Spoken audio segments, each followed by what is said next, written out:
during celebrations for a Jewish festival in Sydney. በርካቶችን ለሞትና ለመቁሰል አደጋ የዳረገውን ተግባር የፈጸሙት ግለሰቦች አባትና ልጅ ናቸው። On Sunday the 14th of December. አባትየው ከፖሊስ ጋር በተደረገው የተኩስ ልውውጥ ሲገደል ልጅየው ግን ቆስሎ መያዙ ታውቋል። That man saved some lives by ራሱን ለአደጋ በማጋለጥ ጥቃት አድራሾቹን ተፋልሞ የቆሰለው አህመድ አልአህመድ ከፍተኛ ሙገሳና አድናቆት እየተቸረው ይገኛል። ፕሬዝዳንት ዶናልድ ትራምፕ ጀግና ሲሉ አሞግሰውታል። እስራኤል የሰሞኑን የባህር ዳርቻ ጥቃት ተከትሎ በአውስትራሊያ መንግስት ላይ ከባድ ትችትና ነቀፋን አሰምታለች። ድርጊቱም ከመካከለኛው ምስራቅ ሁኔታ ጋር እየተገናኘ ፖለቲካዊ ትርጉም እየተሰጠው መሆኑ ታውቋል።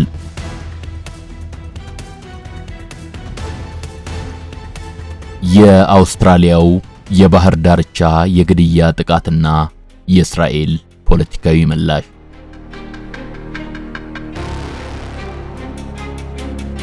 ከሰሞኑ ቦንዳይ ተብሎ በሚጠራ የአውስትራሊያ የባህር ዳርቻ ላይ በሁለት ታጣቂዎች በተፈጸመው የጅምላ ግድያ ጥቃት የሞቱት ሰዎች ቁጥር ከ15 በላይ የቆሰሉት ደግሞ ከ40 በላይ መሆናቸውን የአውስትራሊያ መንግስት ባለስልጣናትና ፖሊስ የሰጡት መግለጫ ይጠቁማል።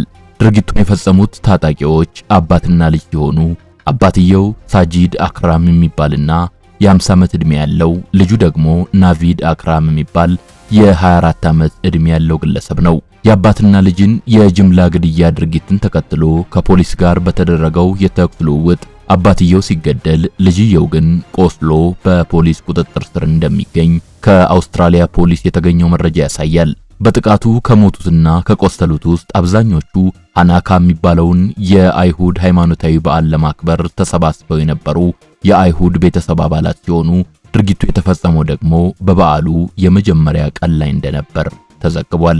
በክስተቱ ዙሪያ የወጡ ዘገባዎች እንደሚጠቁሙት ትላልቅ ጠመንጃዎችን የታጠቁት አባትና ልጅ ድንገት በባህሩ ዳርቻ ላይ በነበሩ ግለሰቦች ላይ ተኩስ በመክፈት ሰዎችን መግደልና ማቁሰል እንደጀመሩ የተነገረ ሲሆን ከኒው ሳውዝ ዌልስ ግዛት የፖሊስ ኃይል ጋም በተደረገው የተኩስ ልውውጥ አባትየው ሳጂድ አክራም ሲገደል ልጅየው ግን በጽኑ ቆስሎ በሆስፒታል ይገኝ እንደነበርና በቁጥጥር ስር ሆኖም ምርመራ እየተካሄደበት እንደሆነ ተሰምቷል። የአውስትራሊያ ፖሊስ ውስብስብ ነው ያለውን የምርመራ ሂደት አጠናክሮ የቀጠለ ሲሆን እየመረመራቸው ካሉ ጉዳዮች መካከል አንዱም ቀደም ሲል ከተጠቀሱት በተጨማሪ ሌላ ሶስተኛ ሰው መኖር አለመኖሩን መሆኑ ተገልጿል። የግድያ ጥቃቱ በተፈጸመበት ወቅት በዚህ ቦንዳይ ተብሎ በሚጠራውና በኒው ሳውዝ ዌልስ ግዛት ውስጥ በሚገኘው የባህር ዳርቻ አካባቢ ከ1000 በላይ የሚሆኑ ሰዎች እንደነበሩ ከፖሊስ የተገኘው መረጃ የሚገልጽ ሲሆን ዘ ጋርዲያን የተባለው የእንግሊዝ የመረጃ ተቋም ያወጣው ተንቀሳቃሽ ምስል ደግሞ ድርጊቱ በተፈጸመበት ወቅት በስፍራው የነበሩ በርካታ ቁጥር ያላቸው ሰዎች ነፍሳቸውን ለማትረፍ በሚያደርጉት እንቅስቃሴ ሲናወጥ ያሳያል።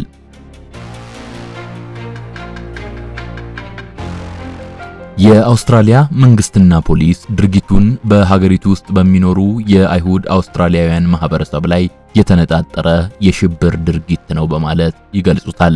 ይህን ለማለት ያስቻላቸውም አንደኛ የሃካና ሃይማኖታዊ በዓል የመጀመሪያው ዕለት ላይ መፈጸሙ፣ ሁለተኛ ለግድያው ጥቃት በጥቅም ላይ የዋሉት መሳሪያዎች አይነትና ሶስተኛው ደግሞ የጥቃት ፈጻሚዎቹ ማንነት እንደሆነ የአውስትራሊያ መንግስት ገልጿል። ይህ የጅምላ ግድያ ጥቃት ባለፉት ዓመታት እያደገ የመጣው የጸረ ሴማዊነት ወይም አንታይ ሴሜቲዝም አስተሳሰብ መገለጫ እንደሆነም ጭምር ተወስቷል። የግድያ ድርጊቱን የፈጸሙት አባትና ልጅ ከወር በፊት ወደ ፊሊፒንስ ተጉዘው እንደነበር፣ የሄዱበት ደቡባዊ ፊሊፒንስ ደግሞ የአይኤስአይኤስ የሽብር ቡድን ማዕከል እንደሆነ በመግለጽ በዚህ ቡድን የተካሄደ የሽብር ጥቃት ነው የሚሉ አካላትም አሉ። የኒው ሳውዝ ዌልስ ፖሊስ ይህንን በተመለከተ ለቀረበለት ጥያቄ ሁለቱ ሰዎች እንደተባለው ከወር በፊት ፊሊፒንስ መሄዳቸው እውነት ቢሆንም ለምን ዓላማ እንደሄዱና በትክክል የሄዱበት ቦታ የት እንደነበር አሁንም በመመርመር ላይ መሆኑን በመግለጽ በጉዳዩ ላይ እርግጠኛ መረጃ ለመስጠት ጊዜው ገና ነው የሚል ምላሽ ሰጥቷል። ሆኖም የግዛቷ ፖሊስ የጥቃቱ ፈጻሚዎች ያሽከረክሩት የነበረ መኪና ላይ ሁለት ቤት ሰራሽ የአይኤስአይኤስ ባንዲራ መገኘቱን አልሸሸገም። ግድያ ጥቃቱ ከተፈጸመ ጊዜ አንስቶ የእስራኤል መንግስት በአውስትራሊያ መንግስት ላይ ከፍተኛ ትችትና ነቀፋ ሲያሰማ ቆይቷል። በአውስትራሊያ በሚኖሩ የአይሁድ ማህበረሰቦች ላይ የጸረ ሴማዊነት አስተሳሰብ እያደገ መሄዱንና የሀገሪቱ መንግስት ከጥቃት እንዲጠብቃቸው በተደጋጋሚ ነግሮ እንደነበር በማንሳት ነው የእስራኤል መንግስት በጠቅላይ ሚኒስትር አንቶኒ አልባኔዝ ላይ ነቀፋና ትችቱን ሲሰነዝር የቆየው።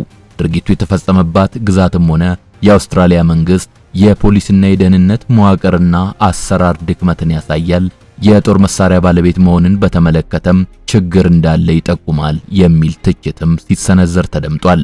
ባለፉት ዓመታት የጸረ ሴማዊነት አስተሳሰብ በሌሎች ሀገራት ላይ እንደታየ ሁሉ በአውስትራሊያም በየጊዜው እየጨመረ መምጣቱ እውነት ቢሆንም የእስራኤል መንግስት ለክስተቱ የተጋነነ ፖለቲካዊ ትርጉም በመስጠት ለራሱ ዓላማ አውሎታል በማለት የተቹ አካላትም አልጠፉም። የእስራኤል መንግስት ምላሽ ዲፕሎማሲያዊ ነው ሲሉ ነው እነዚህ አካላት የገለጹት። የእስራኤልን መንግስት ምላሽ በጽኑ ከተቹት መካከል አይሁዳውያኑም ይገኙበታል። ከነዚህም መካከል ጋዜጠኛና ደራሲው አንቶኒ ሆዌንስታይን አንዱ ነው። አንቶኒ ለአልጀዚራ ቴሌቪዥን ጣቢያ በሰጠው ቃል የአውስትራሊያውን ጥቃት ፍልስጤማውያንን በመደገፍ ከተካሄዱት ሰልፎችና የእስራኤልን መንግስት የጋዛ ጭፍጨፋ ከመቃወም ጋር እያገናኙ መግለጽ ታማኝነት የጎደለው ድርጊት ነው ብሏል።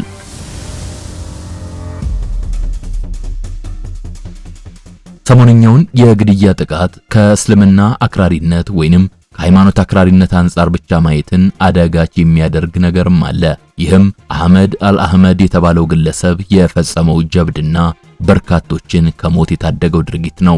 የአውስትራሊያው ጠቅላይ ሚኒስትር፣ የኒው ሳውዝ ዌልስ አስተዳዳሪዎችና የአሜሪካው ፕሬዝዳንት ዶናልድ ትራምፕ ከፍተኛ አድናቆትና ሙገሳ ሲቸሩት የቆዩት አህመድ አልአህመድ አባትና ልጅ የጅምላ ግድያ ድርጊቱን በመፈጸም ላይ ሳሉ ራሱን ለአደጋ አጋልጦ ቀጥታ ወደ እነሱ ተራምዶ በመፋለም ሊገደሉ ወይም ሊቆስሉ ይችሉ የነበሩ በርካታ ሰዎችን እንዳዳነ ነው ዘገባዎች የሚገልጹት።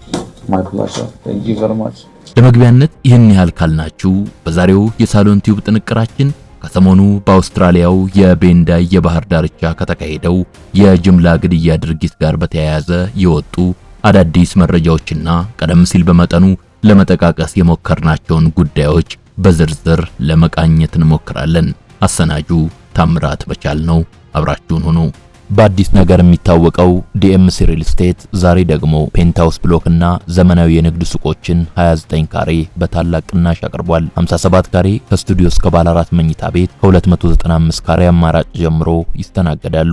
በ10 በመቶ ቅድመ ክፍያ ብቻ እስከ 30 በመቶ የሚደርስ ቅናሽ ይኖራል። 60 ከመቶ የረጅም ጊዜ ባንክ ብድር ተመቻችቷል። የንግድ ሱቆችም ከ23 ካሬ ጀምሮ ያገኛሉ። ለበለጠ መረጃ በ0969 40 17 17 ይደውሉ።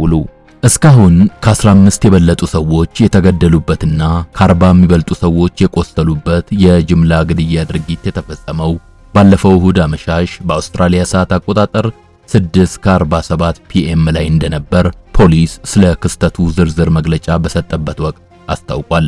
በየዓመቱ ከፈረንጆቹ ገና በዓል በፊት በሚከበረውና አካና ተብሎ በሚጠራው የአይሁድ ሃይማኖታዊ በዓል ላይ አይሁዳውያን ቤተሰቦች አንድ ላይ ሆነው ማክበራቸው የተለመደ ነው። አይሁዳውያን ሌሎችም ሃይማኖታዊ በዓሎቻቸውን በአብዛኛው የቤተሰብ አባላት አንድ ላይ ተሰባስበው የማክበር ልምድ እንዳላቸው ይታወቃል። በርካታ አይሁዳውያንና የአይሁድ አውስትራሊያውያን ከሚኖሩባቸው የሀገሪቱ ክፍሎች መካከል ሲድኒ አንዷ ስትሆን በከተማዋ ከሚኖሩ የአይሁድ ማህበረሰብ አባላት መካከል ከአንድ ሺህ በላይ የሚሆኑት ድርጊቱ በተፈጸመበት የቤንዳይ የባህር ዳርቻ ይህን ሃካና የሚባል ጥንታዊ ሃይማኖታዊ በዓል ለማክበር ተገኝተው ነበር። እናም ከላይ በተጠቀሰው ሰዓት ሁለት የጦር መሳሪያ የታጠቁ ግለሰቦች እጅብ ብለው በነበሩት የበዓሉ ታዳሚ ቤተሰቦች ላይ ተኩስ ከፈቱ። አባትና ልጅ ትልልቅ ጠመንጃዎችን ታጥቀው እንደነበርና ከአባትየው ጋር የተገናኙ ናቸው የተባሉ ተቀጣጣይ ቁሶችን ድርጊቱ በተፈጸመበት አቅራቢያ መገኘታቸውም ተገልጿል። ተኩሱን የከፈቱት አባትና ልጅ ሳቪድ አክራምና ናቪድ አክራም የ50ና የ24 ዓመት ዕድሜ ያላቸው ግለሰቦች ሲሆኑ እነርሱን ለማስቆም ባህር ዳርቻው የሚገኝበት የኒው ሳውዝ ዌልስ ፖሊስ አባላት ጋር የተኩስ ልውውጥ እንደተካሄደና በዚህ ሂደት አባትየው ሲገደል ልጅየው ቆስሎ በቁጥጥር ስር እንደዋለ ቀደም ብለን በመግቢያችን ላይ ጠቅሰናል።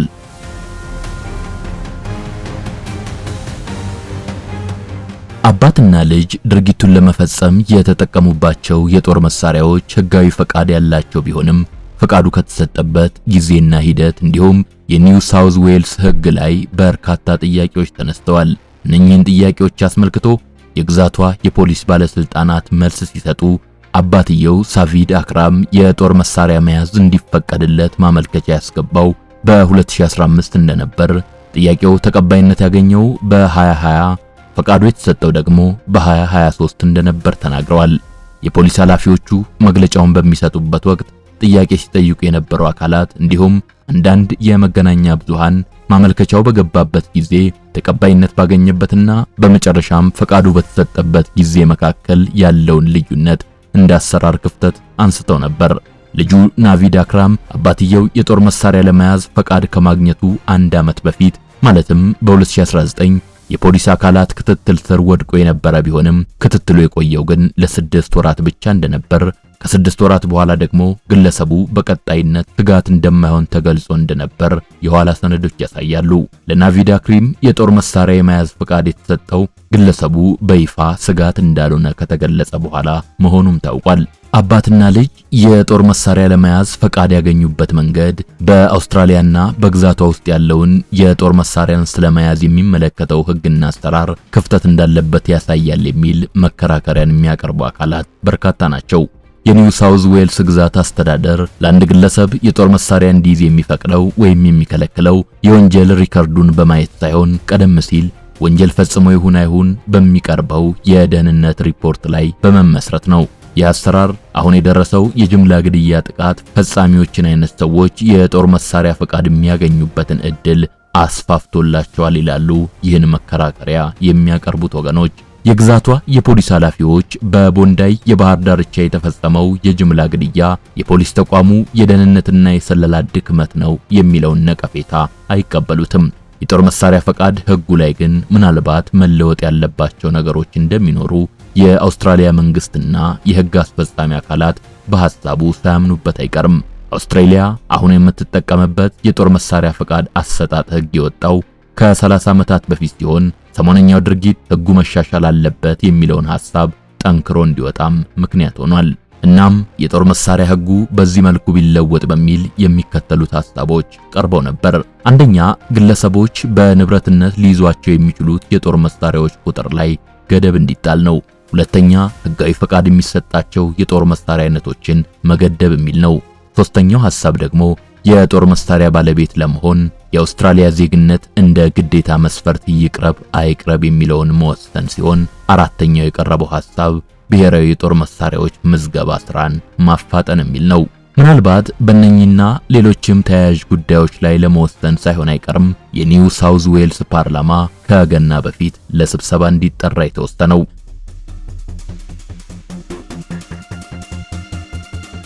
የአውስትራሊያ ጠቅላይ ሚኒስትር አንቶኒ አልባኒዝ ድርጊቱ የጸረ ሴማዊ የሽብር ድርጊት ነው ሲሉ የገለጹት ሲሆን ምናልባትም እንደ ISIS አይነት የእስልምና አክራሪ ቡድን ለድርጊቱ ፈጻሚዎች መጥፎ አርአያ ሳይሆን አይቀርም ብለዋል።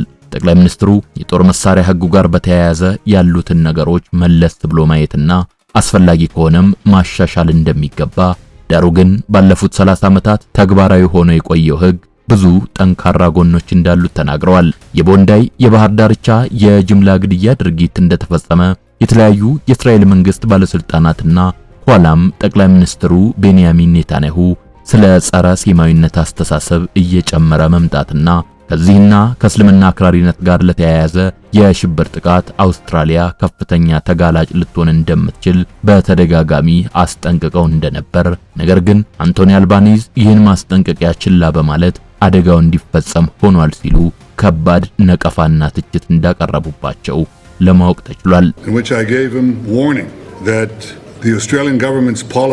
ጠቅላይ ሚኒስትሩ አልባኒዝ የእስልምና አክራሪነት ወይም ጽንፈኝነት በዓለም አቀፍ ደረጃ የታወቀ ችግር መሆኑንና ISISን ለመቆጣጠር የተቻለው በዓለም አቀፉ ማህበረሰብ የጋራ እንቅስቃሴ እንጂ በአውስትራሊያ መንግስት አይደለም የሚል ምላሽን ሰጥተዋል።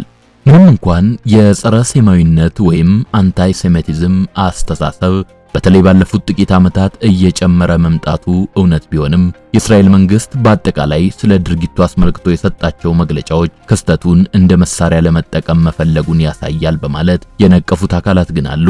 ከነዚህም መካከል አይሁዳውያኑ የሚገኙበትም ሲሆን ጋዜጠኛና ደራሲ አንቶኒ ሆይንስቴን ተጠቃሽ ነው። አውስትራሊያ ለፍልስጤም የህጋዊ ሀገርነት ዕውቅናን ከሰጡ ሀገራት መካከል አንዷ ናት። ፍልስጤማውያንን የሚደግፉ በርካታ ሰልፎችም ተካሂደውባታል። ዳሩ ግን እስራኤል ሰሞኑን የባህር ዳርቻ የጅምላ ግድያ ጥቃት ለፍልስጤማውያን ከተደረጉ ሰልፎችና እስራኤል በጋዛ ስታደርስ የቆየችውን ጭፍጨፋ ከመቃወም ጋር አገናኝቶ ማየት ታማኝነት የጎደለው አካሄድ ይመስላል።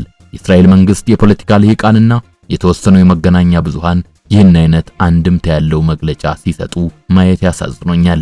በአንድ በኩል እንደ አይሁድነቴ በአይሁድ ማህበረሰብ ላይ የደረሰው ነገር ያሳዝነኛል። በሌላ በኩል ደግሞ እንዲህ አይነቱ መግለጫ ሲሰጥ ማየቴ የተቀላቀለ ስሜት እንዲሰማኝ አድርጓል ይላል አንቶኒ አስተያየቱን ሲሰጥ። እስራኤል ፍልስጤምን ጨምሮ በተለያዩ ሀገራት የምትወስዳቸው እርምጃዎች ተገቢነት እንዳላቸው ለማሳየት ከምታነሳቸው ነገሮች መካከል የጸረ ሴማዊነት አስተሳሰብ አንዱ ነው። እስራኤል በዜጎች ላይ የሚደርሱ የሽብር ጥቃቶች አንዱ መነሻ ይህ አስተሳሰብ ነው የሚለውን ባለፉት ዓመታት አዘውትራ ታነሳዋለች። የጸረ ሴማዊነት ወይም አንታይሴሚቲዝም አስተሳሰብ ቀደም ሲል በታሪክ በሚታወቅበት አውድና ትርጉም አሁንም ያለ አስተሳሰብ ነው አይደለም የሚለውን ለመናገር አዳጋች ይመስላል። ምክንያቱም በአንድ የታሪክ ወቅት ጸረ ሴማዊነት በአይሁዳውያን ላይ ሃይማኖታዊና ኢኮኖሚያዊ መሰረት ያለው የጥላቻ አመለካከት እንደነበር ብዙ መዛግብት ያስረዳሉ።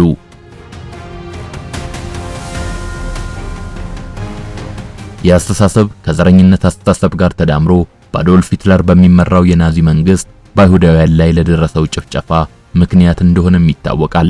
እስራኤል አዘውትራ የምታነሳው የጸረ ሴማዊነት አስተሳሰብ በአሁኑ ሰዓት ምን አይነት አስተሳሰብን እንደሚወክል መግለጽ ከባድ የሚሆነውም ለዚህ ነው። እስራኤል ሆን ብላ የአክራሪ ጽዮናዊነትን የሚቃወሙትን የጸረ ጽዮናውያን ወይም አንታይ ዛዮኒዝም አስተሳሰብን ከጸረ ሰማያዊነት ወይም አንታይ ሴሚቲዝም ጋር በማምታታት ትጠቀምበታለች የሚል ትችት መኖሩን ልብ ማለትም ያሻል።